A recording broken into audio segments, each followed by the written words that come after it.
শ্ৰী হনুমান চালিসা দোহা। শ্ৰী গুৰু চৰণ সৰোজ ৰজ নিজ মন মুকুৰ সুধাৰি বৰণ ৰঘুবৰ বিমল যশু যোদায়ক ফলচাৰি। শ্ৰী গুৰুৰ চৰণ পদ্মৰ ধূলিৰে মানৱ দৰ্শনক সুপ্ৰবৃত্ত কৰে। শ্ৰী ৰঘুবৰৰ বিমল যশস্যা বৰ্ণনা কৰিলে আৰু শ্ৰৱণ কৰিলে ধৰ্ম অৰ্থ কাম আৰু মোক্ষ এই চাৰিবিধ বৰ্ণৰ ফল পোৱা যায়। বুদ্ধিহীন তনু জানিকে সুমিৰৌ পৱন কুমাৰ বলৱতী বিদ্যা দেহো মোহি হৰহু কলেশ বিকাৰ। হে পৱন নন্দন, আপোনাৰ শ্ৰীচৰণ পদ্ম মই স্মৰণ কৰোঁ। আপুনি নিশ্চয় জানে যে মোৰ শৰীৰ আৰু জ্ঞান বুদ্ধি দুৰ্বল। অনুগ্ৰহ কৰি আপুনি মোক শাৰীৰিক শক্তি সদ্বুদ্ধি আৰু জ্ঞান দি সকলো দুখ আৰু দুখৰ পৰা বিদূৰ কৰে যেন। চৌপাই। জয় হনুমান জ্ঞান গুণ সাগৰ জয় কপীশ তিহুলোক উজাগৰ। হে প্ৰভু হনুমান, আপোনাৰ জয় হওক। আপুনি অসীম জ্ঞান আৰু গুণৰ মহাসাগৰ। ত্ৰিলোক পোহৰ কৰা হে কপীশৰ জয় হওক। ৰামদূত অতুলিত বল ধামা অঞ্জলি পুত্ৰ পৱনচ্যুত নামা। আপুনি ভগৱান ৰামচন্দ্ৰৰ পৰম ভক্ত আৰু দূত। এই জগতত আপোনাৰ সমতুল্য আৰু কোনো নাই। সেইবাবেই আপুনি অঞ্জনাৰ পুত্ৰ, যাক আমি পৱন নন্দন ৰূপে পৃথিৱী বিখ্যাত বুলি জানো। মহাবীৰ বিক্ৰম বজৰংগী কুমতি নিবাৰ সুমতি কেশংগী। হে মহাবীৰ, আপোনাৰ বিশেষ শক্তিৰ বাবেই আপুনি মহাশক্তিমান। আপুনি জীৱৰ কুমতি ধ্বংস কৰি সুমতি দান কৰে। কাঞ্চন বৰন বিৰাজ সুবেশা কানন কুণ্ডল কুঞ্চিত কেশা। আপুনি সোণ বৰণীয়া অতি সুন্দৰ ৰূপ সম্পন্ন। কাণত কুণ্ডল শোভিত আপোনাৰ কুঞ্চিত চুলি। হাত বৰ্জ ওৰ ধ্বজা বিৰাজৈ কান্ধে মুজ জনেऊ সাজৈ। আপোনাৰ হাতত বৰ্জ আৰু পতাকাধাৰী, কান্ধত মহাশক্তিশালী গদা আৰু লগুণ সুশোভিত। শংকৰ সুবৰ্ণ কেশৰী নন্দন তেজ প্ৰতাপ মহাজগবন্দন। হে প্ৰভু, আপুনি শংকৰৰ অৱতাৰ। হে কেশৰী নন্দন, আপোনাৰ মহান শক্তি উৎস ত্ৰিভুৱনবাসীৰ জ্ঞাত। বিদ্যাবান গুণী অতি চাতুৰ ৰাম কাজ কৰিবে কো আতুৰ। আপুনি বিদ্যাবান গুণী অতি চতুৰ। আপুনি সুকৌশলী আৰু শ্ৰীৰামচন্দ্ৰৰ কাৰ্য সমাধা কৰিবলৈ সদায় ব্যাকুল হৈ থাকে। প্ৰভু চৰিত্ৰ শুনিবে কো ৰসিয়া ৰাম লক্ষণ সীতা মন বসিয়া। আপুনি ৰঘুবৰ শ্ৰীৰামচন্দ্ৰৰ পবিত্ৰ গুণানুকীৰ্তন কৰি মহা আনন্দ লাভ কৰে। ভগৱান শ্ৰীৰামচন্দ্ৰ, মা সীতা আৰু লক্ষ্মণ সদায় আপোনাৰ মানসত বাস কৰি আহিছে।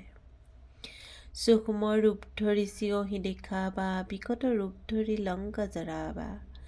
আপুনি বুদ্ধি আৰু ক্ষমতাৰ বলেৰে সূক্ষ্ম আকাৰ ধৰি সীতা জানকীৰ আগত দেখা দিছিল আৰু ভয়াৱহ তথা বিকট ৰূপ ধাৰণ কৰি সোণৰ লংকা ধ্বংস কৰিছিল। ভীম ৰূপ ধৰি অসুৰ সংহাৰে ৰামচন্দ্ৰকে কাজ সবাৰে। আপুনি ভীমৰ ভয়ংকৰ ৰূপ ধাৰণ কৰি ৰাক্ষস কুল ধ্বংস কৰিছিল আৰু সকলো বাধা বিপৰ্যয় লংঘন কৰি শ্ৰীৰামচন্দ্ৰৰ কাৰ্য সিদ্ধি কৰিছিল। লায়ে সঞ্জীৱন লক্ষণ জিয়ায়ে শ্ৰী ৰঘুবীৰ হৰষি উৰ লায়ে। আপুনি সঞ্জীৱনী ঔষধ আনি লক্ষ্মণক জীৱন উভতাই দিছিল।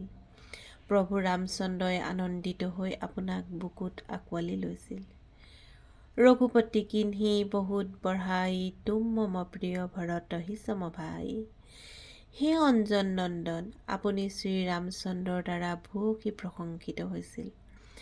ৰঘুপতি শ্ৰীৰামচন্দ্ৰই আপোনাৰ প্ৰশংসা কৰি কৈছিল যে তুমি মোৰ মৰমৰ ভাই ভৰতৰ সমান প্ৰিয় আৰু ভক্তিভাজন। সহজ বদন তোমাৰো যশ গাৱৈ অস্কহি শ্ৰীপতি কণ্ঠ লগাৱৈ। শত সহস্ৰ মানৱে আপোনাৰ যশস্যাৰ গান গাইছে। সকলোৱে আপোনাক শ্ৰীপতি শ্ৰীৰামচন্দ্ৰৰ কণ্ঠৰ সমান দৰ্শন কৰাইছে। চনকাদিক ব্ৰহ্মাদি মুনীচা নাৰদ চাৰদ সহিত অহিছা। ব্ৰহ্মাকে আদি কৰি চনক আদি শ্ৰেষ্ঠ মুনি নাৰদ সৰস্বতী সনন্দ অনন্তনাগ সমন্বয় সকলোৱে আপোনাৰ জয়গানেৰে মুখৰিত। यम कुबेर दिक्पाल जहाँते कवि कवित कহি सके कहाँते। যম কুবেৰ আদি যিমান দিকপাল আছে সকলোৱে সহস্ৰ মুখেৰে আপোনাৰ যশস্যাৰ গাথাৰ অন্ত কৰিব নোৱাৰে। তুম উপকাৰ সুগ্ৰীৱ কিন্হা ৰাম মিলায় ৰাজপদ দিনহা। আপুনি বান্দৰৰাজ সুগ্ৰীৱৰো বহুত উপকাৰ কৰিছে। আপোনাৰ অসীম কৃপাত আপুনি ভগৱান শ্ৰীৰামচন্দ্ৰৰ সৈতে মিলন কৰাই সুগ্ৰীৱক ৰাজপাট প্ৰাপ্ত কৰাইছিল। তুমহৰ মন্ত্ৰ বিভীষণ মানা লংকেশ্বৰ ভয়ে সব জগ জানা। আপোনাৰ পৰামৰ্শ মতে ৰাক্ষস ভাই বিভীষণে ভগৱান শ্ৰীৰামচন্দ্ৰৰ দৰ্শন লাভ কৰিছিল আৰু আপোনাৰ কৃপাতেই ৰামচন্দ্ৰক অনুকৰণ কৰি ৰাজপ্ৰাপ্ত হৈছিল। যুগ সহস্ৰ যোজন পৰভানু লীলো তাহি মধুৰ ফল জানো। সূৰ্যদেৱ সহস্ৰ দূৰত অৱস্থিত, যাৰ ওচৰত যাবলৈ সহস্ৰ যুগৰ প্ৰয়োজন। সেই সূৰ্যক আপুনি মধুৰ ফল ভাবি গিলি ৰাখিছিল। প্ৰভু মুদ্ৰিকা মেলি মুখ মাহি জলদি লাগি গৈ অচৰ জনাহি। আপুনি শ্ৰীৰামচন্দ্ৰৰ নাম স্মৰণ কৰি সাগৰৰ নিচিনা বিশাল জলৰাশি জঁপিয়াই পাৰ হৈছিল।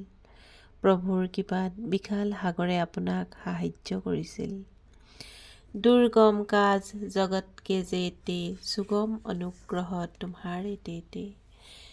আপুনি সংসাৰৰ সকলোতকৈ ডাঙৰ আৰু কঠিন কাম কাজ কৰিবলৈ প্ৰস্তুত হৈছিল। দুৰ্গম কাম সফল কৰি তোলাত আপোনাৰ নামকেই বিশ্ব ব্ৰহ্মাণ্ডই সুঁৱৰিব। ৰাম দুৱাৰে তুম ৰখৱাৰে হোত ন আজ্ঞা বিনু পৈচাৰে। শ্ৰীৰামচন্দ্ৰৰ সভাৰ ৰখীয়া আপুনি আছিল। আপোনাৰ আদেশ অবিহনে তাত প্ৰৱেশৰ কাৰো সাধ্য নাই। সব সুখ লহৈ তুমহাৰি চৰণা তুম ৰক্ষক কাহু কুদৰনা। আপোনাৰ নাম যিয়ে সদায় স্মৰণ কৰে তাৰ কোনো ধৰণৰ দুখ নাথাকে। আপোনাৰ নাম স্মৰণ কৰা ব্যক্তিসকল সদায় সুখী হয়। আপন তেজ সম্হাৰো আপৈ তিনো লোক হাকতে কাপৈ। আপোনাৰ নিজৰ তেজস্ক্ৰিয়তা কেৱল আপুনি নিজেই সংগত কৰি ৰাখিব পাৰে। আপোনাৰ সিংহ গৰ্জনত ত্ৰিভুৱন কঁপি থাকে। ভূত পিশাচ নিকট নেহি আবৈ মহাবীৰ জব নাম শুনাবৈ। হে ত্ৰিভুৱনৰ জনক, যিয়ে আপোনাৰ মহাবীৰ নাম জপ কৰে তাৰ ওচৰে পাজৰে কোনো প্ৰকাৰৰ ভূত প্ৰেত আৰু অসৎ লোক আহিব নোৱাৰে। কোনোৱেই তেওঁ অনিষ্ট কৰিব নোৱাৰে। না চৈৰোগ হৰে সব পীৰা জপত নিৰন্তৰ হনুমত বীৰা। হে মহাবীৰ হনুমান প্ৰভু, যিয়ে দিনে ৰাতি আপোনাক স্মৰণ কৰে তেওঁৰ সকলো প্ৰকাৰৰ ৰোগৰ বিনাশ ঘটে। আপোনাৰ মংগলময় নামত জীৱৰ সকলো দুখ কষ্ট দূৰ হয়। সংকট তে হনুমান ছুড়াবৈ মন ক্ৰম বচন ধ্যান জো লাবৈ। আপোনাৰ নাম যিয়ে ধ্যান কৰি জীৱন নিৰ্বাহ কৰে তাৰ সকলো প্ৰকাৰৰ দুখ কষ্ট বিনাশ হয়। সব পৰ ৰাম তপস্বী ৰাজা তিনকে কাজ সকল তুম সাজা। শ্ৰীৰামচন্দ্ৰৰ সৰ্বশ্ৰেষ্ঠ তপস্বী আছিল।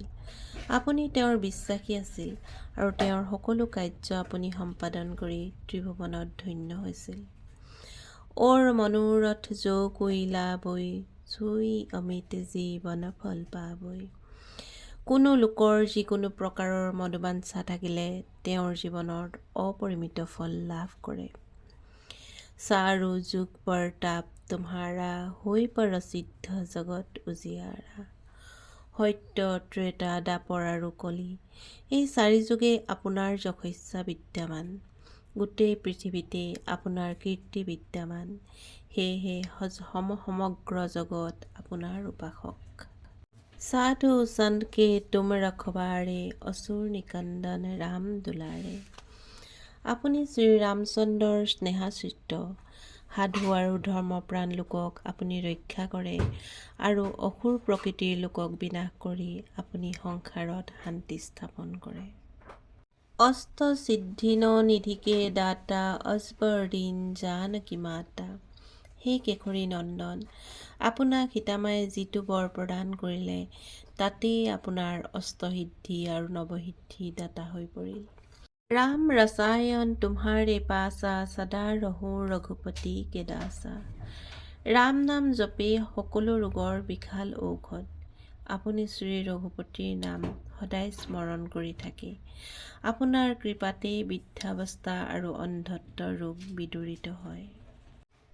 तुम्हारे भजन राम को भावै जन्म जन्म के दुख बिसरावै। আপোনাৰ নাম যিয়ে স্মৰণ কৰে তেওঁ ৰামচন্দ্ৰৰ দৰ্শন পায়। সেইজন ভক্তৰ জন্ম জন্মান্তৰৰ সকলো দুখ কষ্ট বিনাশ হয়।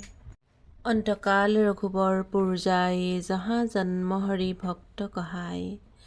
আপোনাক স্মৰণ কৰা ভক্তজনে জীৱনৰ শেষ সময়ত ভগৱানৰ শ্ৰীধামত স্থান পায়।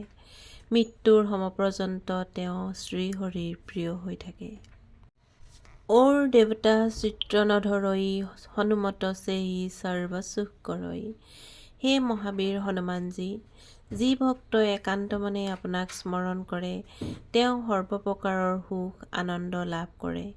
সেই ভক্তৰ বাকী দেৱ দেৱীক পূজা কৰাৰ প্ৰয়োজন নহয়। একমাত্ৰ আপোনাক পূজা কৰিলেই সৰ্ব মনোকামনা পূৰ্ণ হয়। সংকট কটে মিটে সব পীৰা যো সমীৰে হনুমত বলবীৰা। হে সংকটকাৰী মহাত্মা, আপোনাক যিয়ে সদায় স্মৰণ কৰে তেওঁ সকলো বিঘ্নি বিনাশ হয়। সেইজনে কোনো প্ৰকাৰৰ দুখ কষ্টৰ সন্মুখীন হ'ব লগা নহয়। জয় জয় জয় হনুমান গোসাই কৃপা কৰহু গুৰুদেৱ কি নাই। হে মহাভক্ত হনুমান, আপোনাৰ জয় হওক, আপোনাৰ জয় হওক, আপোনাৰ জয় হওক। আপোনাৰ কৃপাত গুৰু বৰ্ষিত হয়, সেয়েহে আমি ভক্তগণে আপোনাকেই আৰাধনা কৰোঁ। जो শতবাৰ পাঠ কৰ কৈ চুত সি বন্দী মহাসুখ হৈ। যি ব্যক্তিয়ে ভক্তি সহকাৰে আৰু পবিত্ৰভাৱে এশবাৰ আপোনাৰ চালিচা পাঠ কৰে তেওঁ সাংসাৰিক বন্ধন আৰু আপদমোচন হৈ জীৱনত আনন্দ লভে। जो यह पढ़ै हनुमान चालीसा হৈ সিদ্ধ সাখী গৌৰীছা। গৌৰীপতি শিৱশংকৰ মহাদেৱে আপোনাৰ মহাত্মাপূৰ্ণ চালিচা ৰচনা কৰি গৈছে। এই চালিচা নিতৌ পাঠ কৰিলে জীৱনত সফলতা অৰ্জন হয়। তুলসী দাস সদা হৰিচেৰা কি জয়নাথ হৃদয় মহাদেৰা। হে পৱন নন্দন হনুমানজী, তুলসী দাস আছিল প্ৰভু শ্ৰীৰামচন্দ্ৰৰ একনিষ্ঠ ভক্ত। তেওঁ শ্ৰীৰামৰ দাস আছিল। আপুনি আৰু শ্ৰীৰামচন্দ্ৰ তুলসীদাসৰ হৃদয়ত বাস কৰিছিল। দোহা। পৱনতনয় সংকটহৰণ মংগল মূৰ্তি ৰূপ। ৰাম লক্ষ্মণ সীতা সহিত হৃদয় বসহু সুৰভূপ। হে মহামতি পৱন নন্দন, আপুনি সংকট হৰণকাৰী, আপুনি জগতৰ মূৰ্তিস্বৰূপ। আমাৰ এয়াই প্ৰাৰ্থনা যে আপুনি শ্ৰীৰামচন্দ্ৰ মাতা সীতা আৰু লক্ষ্মণসহ আমাৰ হৃদয়ত উপবিষ্ট হওক। জয় শ্ৰী প্ৰভু হনুমানৰ জয়। জয় শ্ৰীৰাম, জয় শ্ৰীৰাম, জয় শ্ৰীৰাম।